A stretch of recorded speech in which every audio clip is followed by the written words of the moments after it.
हम हरेराम पटेल की साइंस की एमसीक्यू बुक सॉल्व कर रहे थे, जिसका आज का टॉपिक है जीवों का विकास। किसी ने मुझसे कहा था कि अगर आप क्वेश्चन पढ़ के सीधा आंसर बता देंगे तो ज़्यादा अच्छा होगा। तो मैं ट्राई करती हूँ, आप कमेंट में बताना ये सही है या पूरा ऑप्शन पढ़ूँ। पहला क्वेश्चन देखते हैं, पृथ्वी पर सबसे पुराना जीव कौन सा है? तो है नील हरित शैवाल। नील हरित शैवाल पृथ्वी पर सबसे पुराना जीव है। डार्विन द्वारा प्रस्तुत प्राकृतिक वर्णनावाद निम्न में से किस पर आधारित है?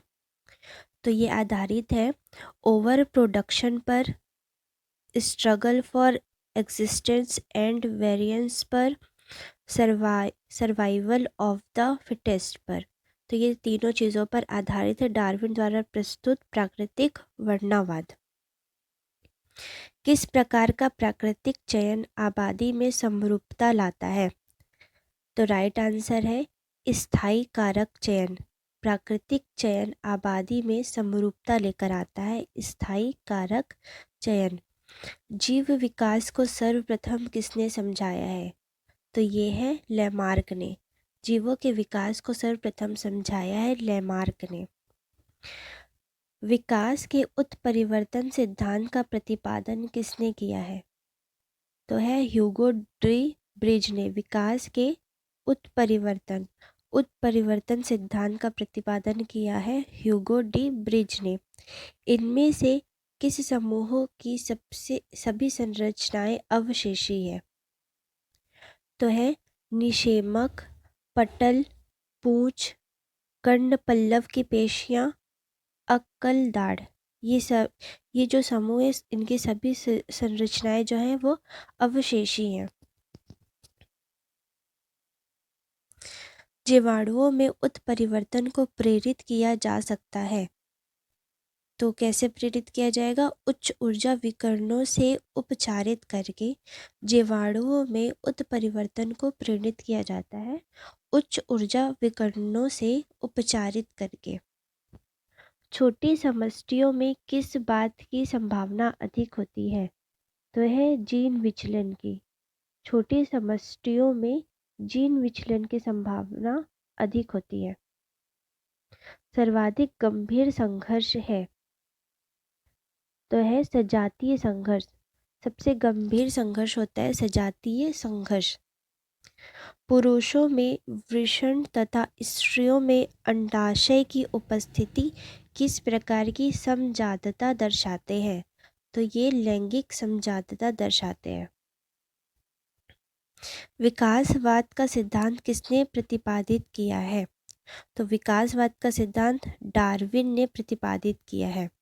जैविक विकास हमने पढ़ा है तो लैमार्क ने किया है, लेकिन विकासवाद का सिद्धांत डार्विन ने प्रतिपादित किया है। अनुकूलन के आंशिकी आधार का प्रयोग द्वारा सिद्ध किया, ये है ह्यूगो डी ब्रिज ने। अनुकूलन के आकांक्षिकी आधार का प्रयोग द्वारा, यानी कि आकांक्षिकी आधार को प्रयोग द्वारा सिद्ध किया है ह्यूगो डी ब्रिज ने। निम्न में से एक विकास का अंतिम प्रत्यक्ष और मान्य प्रमाण है। ये है जीवाश्म, जो कि प्रत्यक्ष और अंतिम मान्य प्रमाण है जीवाश्म। सूची 1 और 2 को मिलाना है। तो पहला है उत्परिवर्तन का सिद्धांत। उत्परिवर्तन का सिद्धांत दिया है ह्यूगो डी ब्रिज ने। विकास का सिद्धांत दिया है डार्विन ने। एक जीन एक एंजाइम की परिकल्पना दी है बीडल और टैटम ने। ऑपेरन सिद्धांत दिया है जैकब और मोनोड ने। विकास का मुख्य कारक है, तो विकास का मुख्य कारक है प्राकृतिक वर्ण। विकास का मुख्य कारक है प्राकृतिक वर्ण। प्राकृतिक वर्ण के संबंध में हमारी आधुनिक समझ के अनुसार योग्यतम सदस्य कौन है?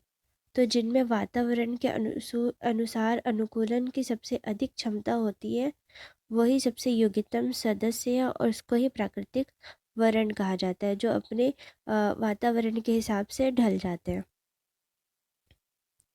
हर्बर्ट स्पेंसर ने कौन सा सिद्धांत प्रतिपादित किया था? हर्बर्ट स्पेंसर ने योग्यता की उत्तरजीविता का सिद्धांत प्रतिपादित किया था। योग्यता की उत्तरजीविता का सिद्धांत। आर्कियोप्टेरिक्स के जीवाश्म मिले थे तो जैविक क्रमिक विकास में आर्कियोप्टेरिक्स के जीवाश्म मिले थे। आर्कियोप्टेरिक्स किन वर्गों के प्राणियों के बीच के योजक कड़ी है? तो ये है सरीसृप व पक्षी के। सरीसृप और पक्षी के बीच की कड़ी को बोलते हैं आर्कियोप्टेरिक्स। निम्नलिखित में से कौन से जातियों की उत्पत्ति नामक पुस्तक के लेख है? जातियों की उत्पत्ति ये पुस्तक के लेखक कौन है? तो ये है डार्विन। डार्विन है जातियों की उत्पत्ति के लेखक। इसको इंग्लिश में बोलते हैं ओरिजिन ऑफ स्पीसीज। मैमथ पूर्वज है तो ये है हाथी का। मैमथ पूर्वज है हाथी का। मानव में निम्नलिखित में से कौन सा एक अवशेषी अंग है? तो ये है वर्मीफॉर्म अपेंडिक्स, जिसका कार्य अभी वर्तमान में हमारे शरीर का कुछ भी नहीं है। तो ये अवशेषी अंग है। क्या है? Vermiform appendix. ये सामान्यतः जानवरों में पाया जाता है जो कच्चे सब्जियां खाते हैं। कैंसर उत्पन्न कर सकता है तो ये है कोलतार। कोलतार जो है वो कैंसर उत्पन्न कर सकता है। जैव विकास सिद्धांत के अनुरूप अवधारणा मान्य क्या नहीं दी जाती है?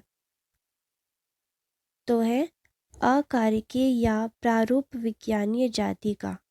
अकारकीय या प्रारूप विज्ञानीय जाति की जो अवधारणा है वो जैव विकास सिद्धांत में मान्य नहीं दी जाती है। प्राकृतिक वर्ण मत में क्या कहा जाता है? तो भिन्न भिन्न सदस्यों में प्रकट होने वाली अनुकूल विभिन्नताओं पर प्राकृतिक वर्ण काम करता है। इसी को ही प्राकृतिक वर्ण मत कहा जाता है कि भिन्न भिन्न सदस्यों में प्रकट होने वाली अनुकूल विभिन्नताओं पर प्राकृतिक वर्ण काम करता है।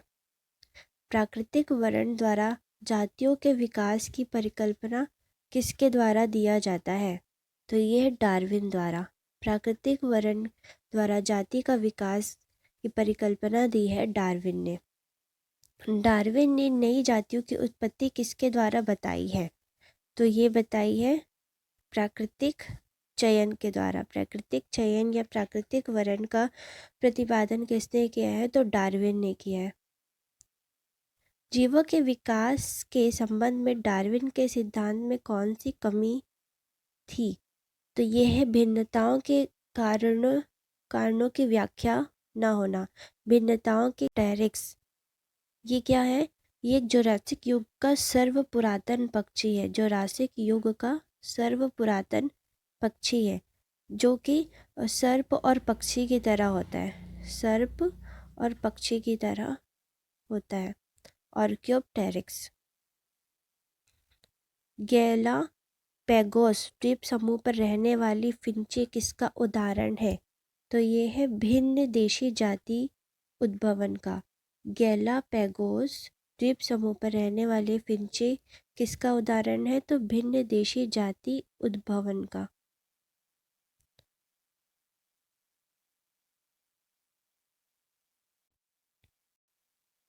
जैव विकास के संदर्भ में सांपों में अंगों का लोप होने को स्पष्ट किया जाता है कि अंगों का उपयोग तथा अनुपयोग किए जाने से। अंगों का लोप किस लिए होगा? क्योंकि वह उसका उपयोग या अनुपयोग नहीं कर पा रहे, इसके कारण उसके अंगों का लोप हो गया है। तो राइट आंसर है ए, अंगों का उपयोग तथा अनुपयोग किए जाने से अंगों का लोप हो जाता है। भारत की विशाल वन्य बिल्लियों में किसके बारे में कहा जाता है कि वह हाल ही में विलुप्त हो गई है? तो ये है चीता। प्राकृतिक चयन के अतिरिक्त जैव विकास का डार्विन का मत किन बातों पर आधारित था। तो यह है जीवों में प्रचुर संतानोत्पत्ति, जीवन संघर्ष और योगदान की उत्तरजीविता पर आधारित था। प्राकृतिक चयन के अतिरिक्त जैव विकास का डार्विन जीवों में प्रचुर संतानोत्पत्ति, जीवन संघर्ष और योग्यतम की उत्तरजीविता पर आधारित था। उद विकास की सफलता के लिए उत्परिवर्तन आवश्यक है। जनन द्रव्य डीएनए में। तो उद विकास सफलता के लिए उत्परिवर्तन आवश्यक है। जनन द्रव्य डीएनए में। कीट, पक्षी और चमगादड़ के पंख को किस प्रकार के अंग कहते हैं? कीट, पक्षी और चमगादड़ के पंख को समरूप कहेंगे। बी इसमें समवृत्ति अंग लिखा है, इसी को ही समरूप भी कहेंगे, क्योंकि ये दिखने में समान होते हैं लेकिन इनका कार्य अलग अलग होता है। समवृत्ति अंग या फिर समरूप अंग। विस्थानिक जाति उद्भवन का क्या कारण है? तो ये है भौतिक अवरोध। विस्थानिक जाति उद्भवन का कारण है भौतिक अवरोध।